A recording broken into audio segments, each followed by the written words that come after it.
प्रिय छात्रों, आज हम लोग 10th क्लास बायोलॉजी के अंतर्गत में चैप्टर 2 में कुछ और आगे की ओर देखेंगे। तो हम लोगों ने सेकेंड चैप्टर में यानी रिस्पिरेटरी सिस्टम में हम लोगों ने पढ़ा था कि वायवीय श्वसन क्या होता है और अवायवीय श्वसन क्या होता है।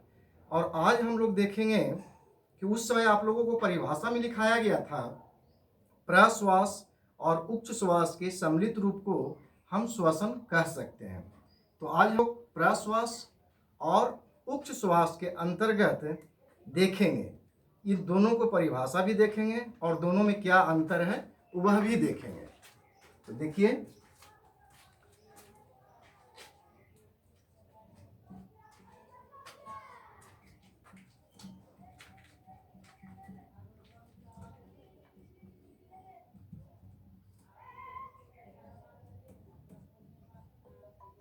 आज हम लोग रिस्पिरेटरी सिस्टम के अंतर्गत में देखेंगे प्रश्वास,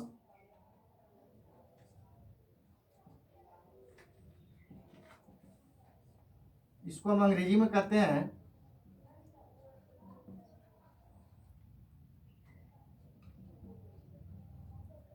इंस्पिरेशन कहते हैं, और दूसरा है उच्छ्वास।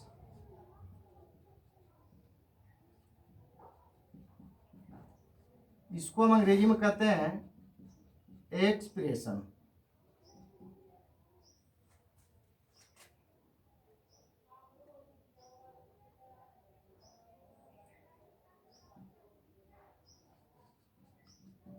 एक्सप्रेशन कहते हैं।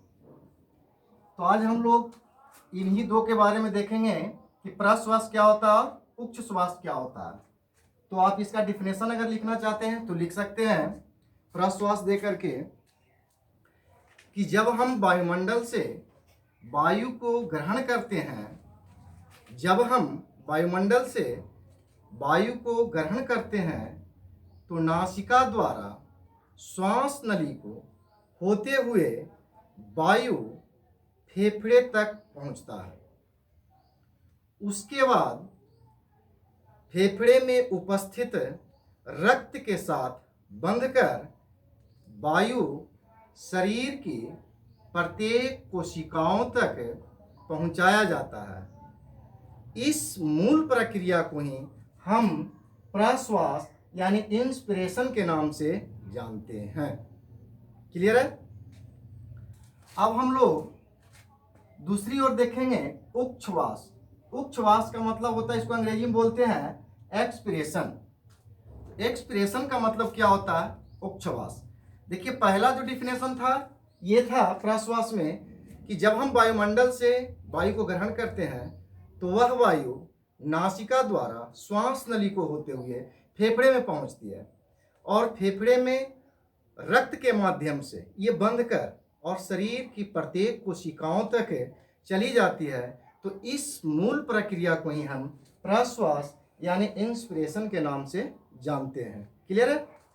अब वहां जाने के बाद क्या होता है, जब वायु शरीर के प्रत्येक कोशिकाओं तक चली जाती है तो वहां क्या होता है, तो आपको भी मालूम है, पढ़ाया भी गया है। क्या होता है? तो ग्लूकोज का ब्रेकडाउन होता है। और ग्लूकोज के ब्रेकडाउन से क्या निकलता है, मैंने आपको बताया है, CO2 निकलता है, H2O निकलता है ना। ये CO2 H2O निकलता है और क्या निकलता है, ATP के रूप में ऊर्जा का निर्माण होता है। तो ये दो तो शरीर के लिए जरूरी है। हमको आउट किसको करना था? O2 को। तो अब आप उच्छ्वास की डिफिनेशन लिख सकते हैं, इसकी परिभाषा लिख सकते हैं। एक्सप्रेशन क्या, लिखिए कि कोशिकाओं में जब ग्लूकोज का ब्रेकडाउन होता है, कोशिकाओं में जब ग्लूकोज का ब्रेकडाउन होता है तो ब्रेकडाउन के उपरांत निकलने वाले CO2 रक्त के साथ बंधकर फेफड़े में पहुंचता है। यहां से नासिका द्वारा वायुमंडल में मुक्त कर दिया जाता है और इस प्रक्रिया को ही हम उच्छ्वास के नाम से जानते हैं।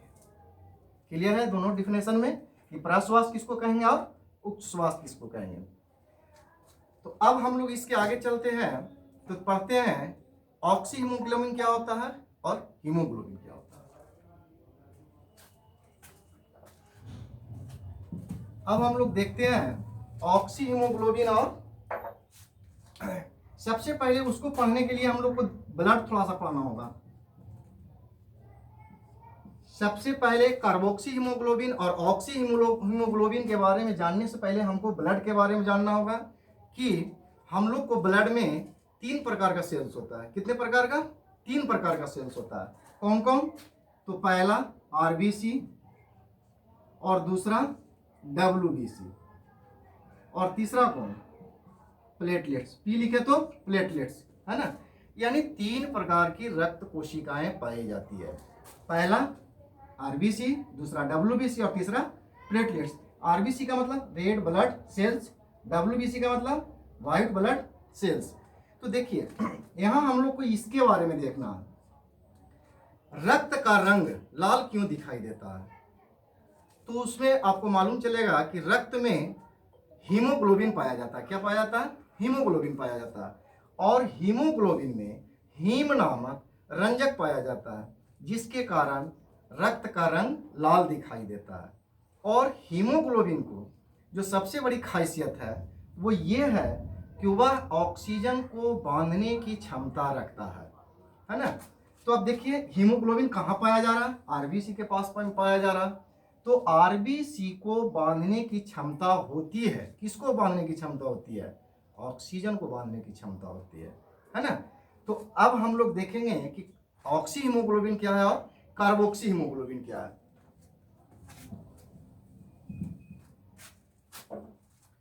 तो अब हम लोग यहां से देखेंगे ऑक्सी हीमोग्लोबिन। ऑक्सी हीमोग्लोबिन पहला हम लोग को देखना है ऑक्सी हीमोग्लोबिन, दूसरा देखना है carboxy haemoglobin.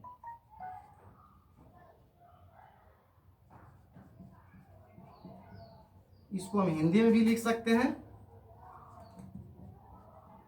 Oxy haemoglobin.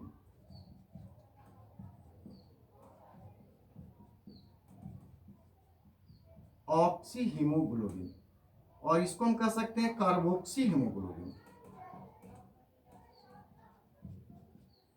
Carboxy haemoglobin.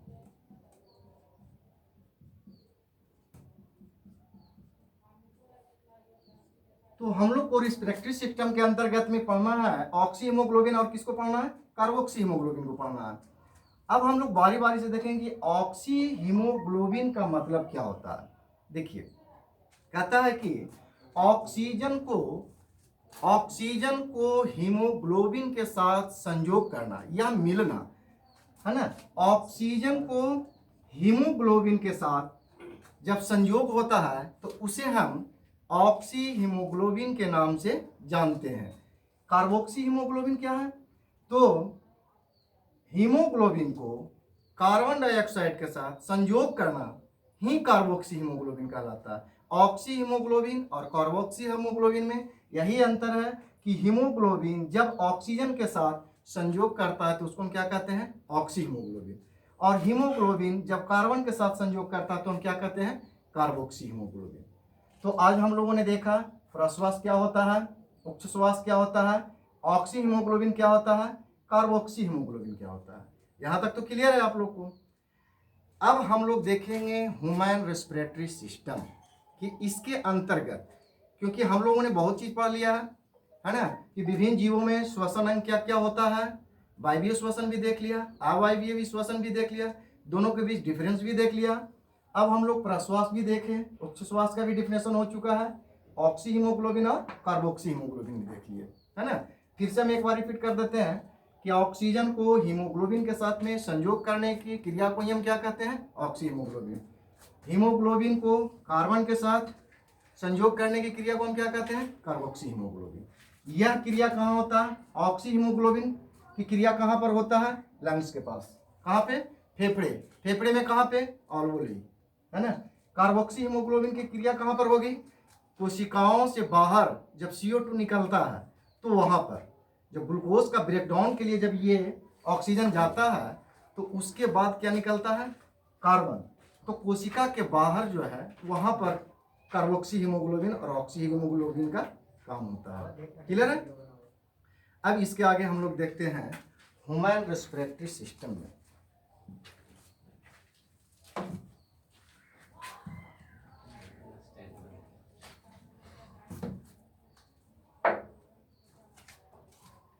मानव श्वसन तंत्र।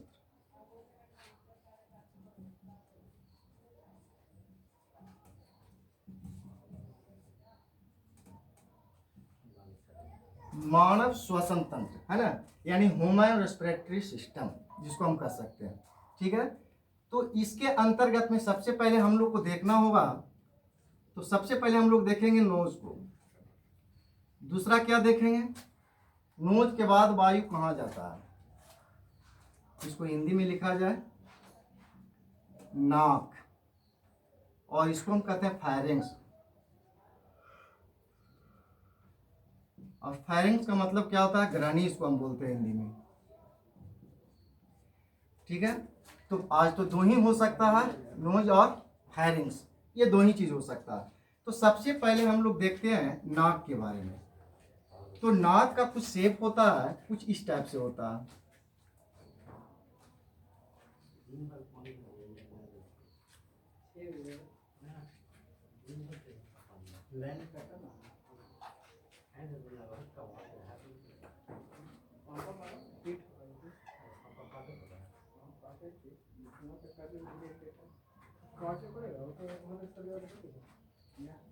देखिए, नाक का कुछ इस प्रकार से शेप होता है, और नाक में दो छिद्र होते हैं। ये तो आप लोग को मालूम ही है कि नाक में कितने छिद्र होते हैं, तो दो छिद्र होते हैं।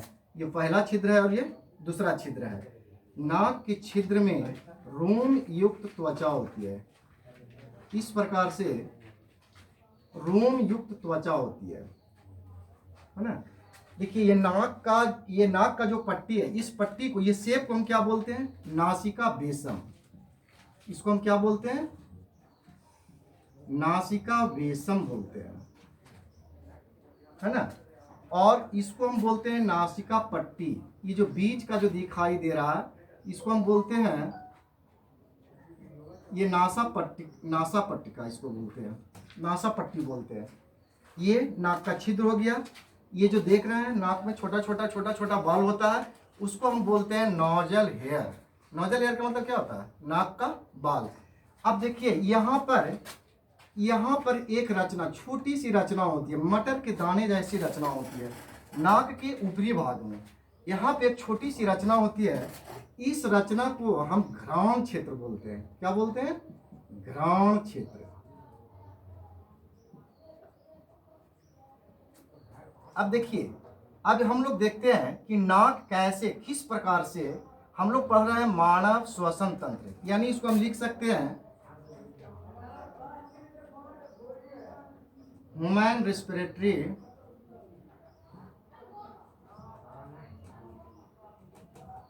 रेस्पिरेटरी सिस्टम, है ना। ह्यूमन रेस्पिरेटरी सिस्टम में सबसे पहले हम लोग नाक को देखेंगे और दूसरा फायरिंग्स को देखेंगे। तो नाक, सबसे पहले जो हम लोग का नाक है, उसमें दो छिद्र होते हैं, दो छिद्र हैं, जिसको हम नोजल हेल्स भी बोल सकते हैं, नोजल होल्स। तो इसमें दो छिद्र है। नाक में इस छिद्र के पास में छोटा छोटा नाक के अंदर बाल होता है, जिसको हम बोलते हैं नोजल हेयर। ये नाक का बाल क्या करता है? जब हम वायुमंडल से वायु को ग्रहण करते हैं, तो वायु को ग्रहण करने में वायु के साथ जो धूल कण आ जाता है, उस धूल कण को यह बाल क्या करता है? रोकने का काम करता है, यानी फिल्टर का काम करता है। एज ए इसका वर्क है, वो है फिल्टर का काम करना, यानी वायु के साथ आने वाले गंदगी को रोकना। लेकिन कई बार ऐसा देखा गया है कि जब वायु के साथ जो धूल कण होते हैं, काफ़ी सूक्ष्म होते हैं, वो इनसे न रुक करके और वो कहाँ चले जाते हैं? सीधे वो फेफड़े में चला जाता है। और फेफड़े में चले जाने के बाद क्या होता है? फेफड़े में चले जाने के बाद म्यूकस का निर्माण होने लगता है, और आपके नाक से पानी गिरना शुरू हो जाता है, जिसको आप कहते हैं नोजल वाटर, है ना। बायोलॉजिकल साइंस में इसको हम म्यूकस के नाम से जानते हैं, लेकिन अगर इंग्लिश वर्ड में इसको देखा जाए तो हम लोग नोजल वाटर कहते हैं, और देहाती भाषा में कह लीजिए या जो भी, तो आप तो समझ ही रहे हैं कि क्या बोला जाता है इसको, है ना। तो नाक से जो पानी चलता है उसी को हम नोजल वाटर कहते हैं। सर्दी का मुख्य कारण वही बनता है कि जब आपके फेफड़े में वायु के साथ धूल कण किसी कारणवश जाकर के फेफड़े में जमा हो जाता है तो वह म्यूकस के अनुसार रस के रूप में, नोजल वाटर के रूप में वो बाहर आता है। क्लियर है? तो इस वाले भाग को, बीच वाले भाग को हम नासा पट्टी कहते हैं। देखिए आपका नाक जो है राइट एंड लेफ्ट दो पट्टी के बीच में बटा हुआ है। इस पूरे सिस्टम को हम कहते हैं नासिका बेसम कहते हैं। ये घ्राण क्षेत्र, देखिए नाक के अंदर इस पार्ट से नोजल छिद्र के ऊपर एक छोटे सा मटर का दाना होता है और इस क्षेत्र को ही हम क्या कहते हैं, तो इस क्षेत्र को हम घ्राण क्षेत्र कहते हैं। और मनुष्य में सूंघने का क्षमता जो होता है इसी घ्राण क्षेत्र से होता है। इसी के मार्फत हम सूंघ करके पता लगा लेते हैं कि कोई भी चीज़ खट्टा है या कैसा है ना। यानी सूंघने की जो क्षमता होती है इसी घ्राण क्षेत्र से होती है। क्लियर है? अन्य स्तनधारियों की अपेक्षा मनुष्य का जो घ्राण क्षेत्र होता है वो छोटा होता है, इसीलिए हम लोगों में जो सूंघने की क्षमता है वह अन्य जंतुओं की अपेक्षा थोड़ा कम है। क्लियर है? तो अब देखिए यहाँ के बाद वायु कहाँ जाएगा? यहाँ अगर कोई दिक्कत है तो बताइए। ये नाक का जो फेस वाला भाग है, ये भाग है, इसको हम नासिका बेसम कहेंगे। नाक के अंदर जो मटर जैसी रचना होती है उसको हम घ्राण क्षेत्र कहेंगे। नाक के अंदर, नाक के बाहर दो छिद्र खुलता है उसको हम क्या कहेंगे? नोजल होल्स बोलेंगे या नाक का छिद्र बोलेंगे।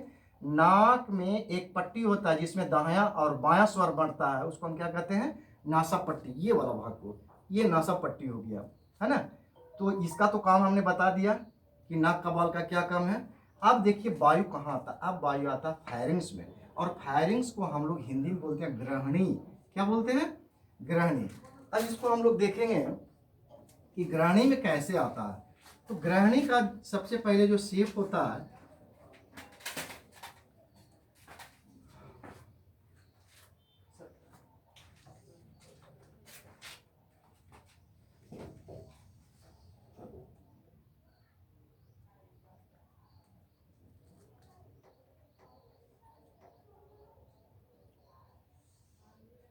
ये आपका ग्रहणी का शेप है। ये ग्रहणी का शेप का मतलब क्या होता है? देखिए ये फायरिंग्स का क्या काम है? तो फायरिंग्स का दो ही काम है। फायरिंग्स का काम है कि दो नलियों को आपस में अलग अलग कर देना, है ना। तो फायरिंग्स का क्या काम क्या है? ये देखिए, ये आपका नाक का भाग हो गया, है ना। ये आपका नाक का भाग है, ये आपका माउथ, ये कौन सा भाग हो गया? ये माउथ का, ये माउथ वाला भाग है। और ये कौन सा भाग है? तो ये नोज का भाग है। तो फायरिंग्स का दो ही काम है। सबसे पहले जब हम वायु लेते हैं तो कहाँ आता है? नाक में। नाक के बाद कहाँ जाता है? फायरिंग्स में जाता है। तो ये फायरिंग्स का शेप कुछ इस टाइप से होता है। आप भी देख लीजिए कि आपके मुंह के ऊपर नाक है? मुंह के ऊपर नाक, उसके बाद माउथ। तो ये दो, ये इसका काम है, फायरिंग्स का काम है कि दो पाइपों को अलग अलग डिवाइडेड कर देना, अलग अलग कर देना। तो यही इसका फायरिंग्स का काम है। अब तीसरे स्टेप में हम लोग देखते हैं, हम लोग को तीसरा स्टेप में जो पढ़ना है कि फिर वायु कहाँ जाता है, इसके बाद वायु कहाँ जाता है। तो इसके बाद वायु जाता है विंड पाइप में। कहाँ जाता है? तो विंड पाइप में जाता है। विंड पाइप बोले तो क्या? विंड पाइप को हम ट्रैकिया भी कह सकते हैं, श्वास नली, श्वास नली,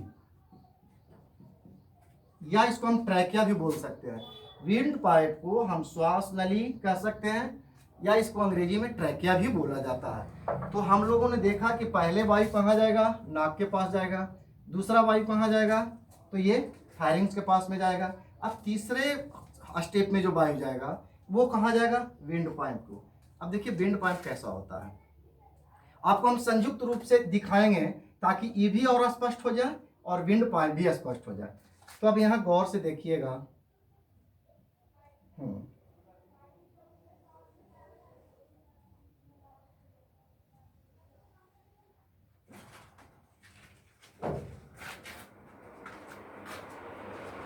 ठीक है, कुछ इस टाइप से होता है।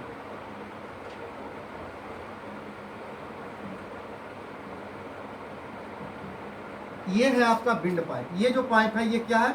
विंड पाइप है, यानी श्वास नली। ये कौन सा नली? श्वास नली। और इधर का जो नली है ये है आपका भोजन वाली नली का, ये भोजन नली। अभी मैंने बताया ना कि फायरिंग्स जो है वो दो पार्टों में बांटता है। क्या करता है? ये दो पार्टों में ये बांट देता है। किसको बांट देता है? नली को। एक नली देखिए भोजन वाली नली का और दूसरा श्वास नली का। इन दोनों के ऊपर एक मांसल रचना, पतली मेम्ब्रेन की रचना पाई जाती है जिसको हम बोलते हैं घाटी का ढक्कन। ये देखिए ये इस टाइप से कुछ घाटी का ढक्कन होता है ना, इस टाइप से। जब आप भोजन करते हैं, अब देखिए ये भोजन वाली नलिका जाकर के कहाँ खुलता है? तो ये खुलता है स्टमक में। स्टमक बोले तो क्या, अमाशय में जाके खुलेगा ये। और ये यहाँ खुल जाएगा? तो ये खुलेगा लंग्स में, लंग्स यानी फेफड़े में खुलेगा। ये जो बेंड पाइप है वो कहाँ खुलेगा? लंग्स में खुलेगा। ये भोजन वाली नलिका कहाँ खुलेगा? स्टमक में खुलेगा। क्योंकि हम लोग जब भोजन करेंगे तो इसका तो काम है पचना ना, लेकिन हम लोग पढ़ क्या रहे? Respiratory system. तो हम लोग इसी को देखेंगे। इस इधर की ओर जाना तो हम लोग को उचित नहीं है क्योंकि डाइजेशन में हम लोग पढ़ चुके हैं, तो हम लोग इसको देखेंगे। अब देखिए कि जब आप भोजन कर रहे होते हो, जब आप, ये फायरिंग्स को ही समझ रहे हैं विंड पाइप को, जब आप भोजन कर रहे होते हैं तो उस समय आपका जो ये ढक्कन है, ये घाटी का ढक्कन, इसको हम क्या बोलेंगे? एपिग्लोटिस यानी घाटी का ढक्कन। हिंदी में ही लिख देते हैं घाटी का ढक्कन। इसको हम बोलते हैं घाटी का ढक्कन। जब हम लोग भोजन कर रहे होते हैं, जब हम लोग भोजन करते हैं तो यह जो घाटी का ढक्कन है यह वायु वाली यानी श्वास नलिका को क्या कर देता है? ढक देता है, जिसके कारण भोजन का कण सीधे भोजन वाली नलिका से होते हुए स्टमक की ओर आता है ना। और जब हम भोजन ना कर रहे होते हैं तो क्या होता है? जब हम लोग भोजन नहीं कर रहे होते हैं तो ये क्या करता है कि यह भोजन वाली नलिका को क्या करता है? ढक देता है। ये वायु से अपने ही वाइब्रेट होता है ना। ये ढक देता है। किसको ढक देता है? भोजन वाली नलिका को, ताकि हम लोग आसान से श्वसन की क्रिया को संपादित कर सकें। तो सबसे जरूरी एग्जाम में कई बार पूछा गया है कि भोजन वाली नलिका और श्वास वाली नलिका को अलग अलग करने में कौन सा ढक्कन काम करता है? तो कौन सा? घाटी का ढक्कन काम करता है। घाटी का ढक्कन का क्या काम है? तो जब हम भोजन कर रहे होते हैं तो कौन से पाइप को बंद कर देगा? ये श्वास वाली नली को ये बंद कर देगा। और जब हम श्वसन करेंगे तो कौन सी नली को बंद करेगा? ये भोजन वाली नलिका को बंद कर देगा। तो ये इसका काम है घाटी का ढक्कन का। क्लियर है यहाँ तक? कोई दिक्कत नहीं है? तो आज हम लोगों ने देखा बेंड पाइप। तो हमको तो इस वाले पाइप को पढ़ना नहीं है, इस वाले को पढ़ना। अब देखिए बेंड वाले पाइप के बाद जो आपका वायु जाएगा वो कहाँ जाएगा? फेफड़े के पास में जाएगा। कहाँ पे जाएगा? फेफड़े के पास में जाएगा, है ना। तो आज हम लोग यहीं तक देखेंगे और नेक्स्ट क्लास में हम लोग फिर फेफड़े, क्योंकि फेफड़े का जो चैप्टर है वो काफ़ी लंबा है। अभी हम लोग को बहुत पढ़ना है। लैरिंग्स पढ़ना है, वोकल कॉर्ड पढ़ना है, क्या होता है एल्वोलाई, क्या होता है ब्रोंकियाज, क्या होता है, इन सारे पार्ट्स को अभी पढ़ना है। हम लोगों ने नासिका को पढ़ा यानी नाक के बारे में पढ़ा। उसके बाद हम लोगों ने पढ़ा फायरिंग्स के बारे में पढ़ लिया, है ना।